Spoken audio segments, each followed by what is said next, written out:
interview and physical, is it hard to pass? The short answer is no.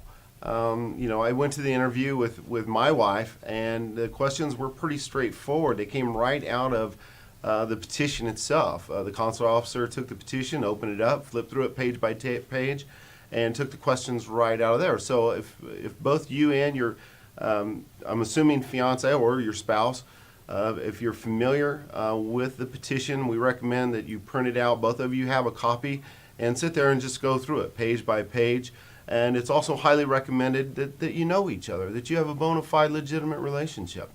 Because they usually ask straightforward questions like where your fiance is from, the U.S. citizen, what do they do for a living, very simple questions like that. We also have a list of sample questions up on our website. I believe it's a list of approximately 75 questions, and those are probably the most common questions. You can check those out. They're free to check Yeah, out. and those list of questions that we publish, they're actual questions that people have reported back to us were asked, so it's not us guessing. Those are real questions that have been reported to us. And one thing I'll add is usually the interview is pretty short.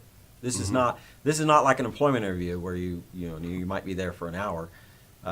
It's 5-10 minutes, maybe 15 if there's something unusual about your case.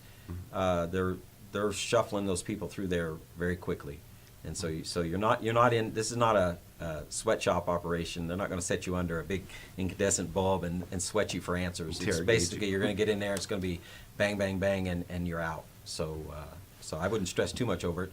The facts of your case are what they are. Be honest, and you'll probably be fine. When people, in our experience, when people fail or have trouble, it is usually not the interview or the medical exam that does it. Those two things are almost the easiest part. They might be the most stress-inducing part of the process, but if you're talking about just pass rate, that is usually not where you fail. It's usually something else in the paperwork, in the background check. It's usually not, I answered a question wrong. Now, has it happened? Yes, definitely. We've seen it a time or two where somebody just didn't seem to know the sponsor well enough, but it's rare. That's not usually where you're going to have problems, if you have problems at all. And most people don't have problems. I just want to repeat, most people are approved. If they get that far, if you make it all the way to the embassy, you're probably going to be approved. If they were going to deny your case, it was a higher likelihood it would have been done before the interview.